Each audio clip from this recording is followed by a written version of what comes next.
Por el Tratado de Alcazovas se fraguó el reparto entre Portugal y Castilla de las posesiones atlánticas conocidas. Las islas de Madeira, las Azores y Cabo Verde quedaron bajo el ámbito de influencia portuguesa, mientras que Canarias pasaría a estar bajo control de los castellanos, que por aquellos tiempos andaban desatados, ya que su influencia comercial y militar abarcaba desde los mercados de Flandes hasta las medievalmente conocidas como Islas Afortunadas. A finales del siglo XIII, menudean las visitas de europeos al archipiélago, la expansión económica de Génova y de los reinos de Aragón, Castilla y Portugal, además de la necesidad de establecer rutas seguras hacia Oriente en busca de seda y especias por un lado, y por otro la penetración en el continente africano en busca de oro, piedras preciosas y esclavos, eran opciones inaccesibles por el Mediterráneo oriental, por el férreo control del turco en el Mediterráneo, y entonces obligaron a explorar nuevas rutas. Por motivos ideológicos y políticos, las monarquías de la Europa meridional estaban en una fase expansiva.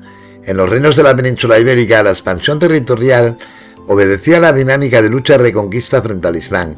En consecuencia, la expansión territorial reforzaba de facto el poder real apoyada en la inercia de la permanente cruzada, que ahora se ampliaba a todo lo que se encontraban en el camino. En 1341, una prematura expedición enviada por Alfonso IV de Portugal estuvo un tiempo en Canarias con el objetivo de cartografiar las islas. Algunos nobles franceses, como Jean de Bethencourt, posiblemente el primer aventurero procedente de Europa, se haría con el control de Lanzarote y más tarde de Fuerteventura.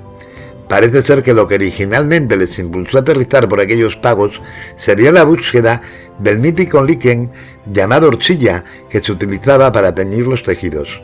Hacia 1405, Jean se aburrió de las bondades del clima y puso en manos de un sobrino suyo el mando de las islas. El primer registro documentado fue el de Lanceloto Maloquero, mercenario a tiempo parcial que allá en 1312 se estableció en Lanzarote. Entre la población isleña eran abrumadoramente mayoritarios los pastores y los agricultores.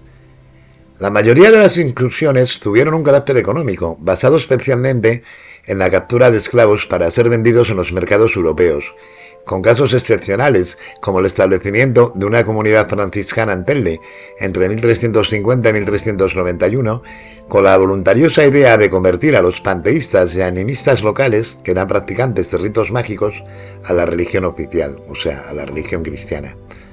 Durante el siglo XIV, el control de Canarias se dirime entre genoveses, castellanos, aragoneses y portugueses.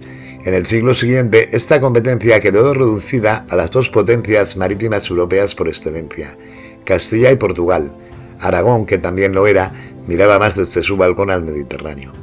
En el proceso de asimilación de las Islas Canarias se dieron dos periodos de integración. Uno de ellos es la conquista señorial, que es la más temprana, y llevada a cabo por la nobleza, en la cual la corona solo otorga el derecho de conquista a cambio de un pacto de vasallaje al explorador y conquistador. Este honor le correspondería al noble normando Jean de Bethencourt, que ya hablamos antes de él, el noble francés, cuya atrevida y osada aventura abriría mentes y ampliaría fronteras. Lanzarote, Hierro y Fuerteventura serán las nuevas adquisiciones de vasallos de la corona de Castilla.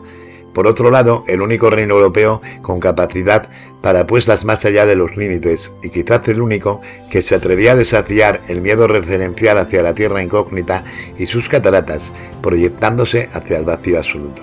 Mediante compras, transacciones, cesiones, matrimonios y algunas truculentas anécdotas mercantiles, los pacíficos locales, habitantes de unas condiciones ambientales privilegiadas y de un mundo que sin ser idílico se le aproximaba, se convierten en guerrilleros que solo pretendían morir con dignidad en el lugar sorteado por el destino, que en aquel caso no era otro que combatiendo al invasor.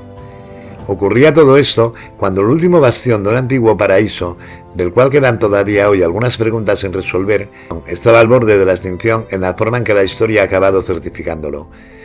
Todavía, hacia 1490, en La Gomera se combatía testimonialmente antes de rendir una vez más el sano juicio de una gente pacífica ante la atronadora presencia de los invasores. El segundo periodo, o llamado la Conquista Real, define propiamente la conquista llevada a cabo directamente por la Corona de Castilla durante el reinado de los Reyes Católicos, financiando y armando sucesivas expediciones. Cuando tras duras campañas de sometimiento de la indomable resistencia local y el dominio de la isla de Tenerife, se da por concluido. Transcurre ya el año 1496. El archipiélago canario es integrado en la emergente potencia que sería la Corona de Castilla. Mientras tanto, la rebelión de los gomeros era el último testimonio de resistencia de un pueblo que encierra más preguntas que respuestas. La escasa población aborigen en gran parte fue vendida como esclava, salvo en los casos de integración o rendición rápido en que serían asimilados aceptando un nuevo estatus. Posteriormente se repoblaría la isla con colonos normandos, castellanos y flamencos. Hubo particulares interesados en la explotación económica de los recursos de la isla, que se encastraron en el proyecto regio, pero cuya representación, sin ser simbólica, tampoco fue determinante.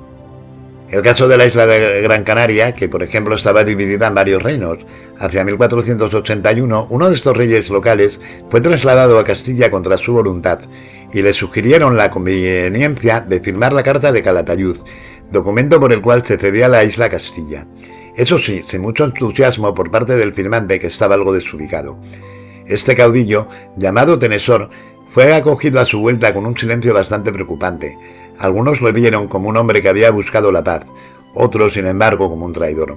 Algunos de los aborígenes resistieron hasta el último hombre, y hubo otros que a la desesperada decidieron suicidarse.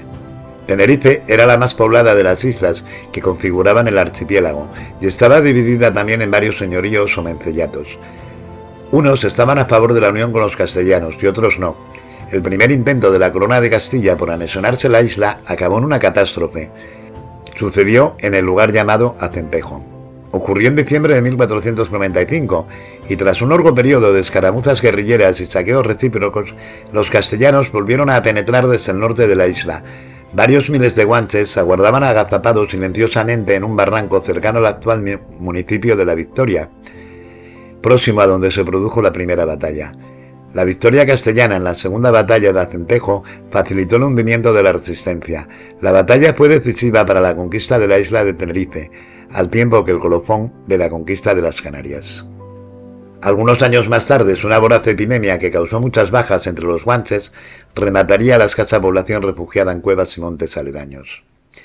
Mediado el siglo XVI, las costumbres de los indígenas eran solo un recuerdo.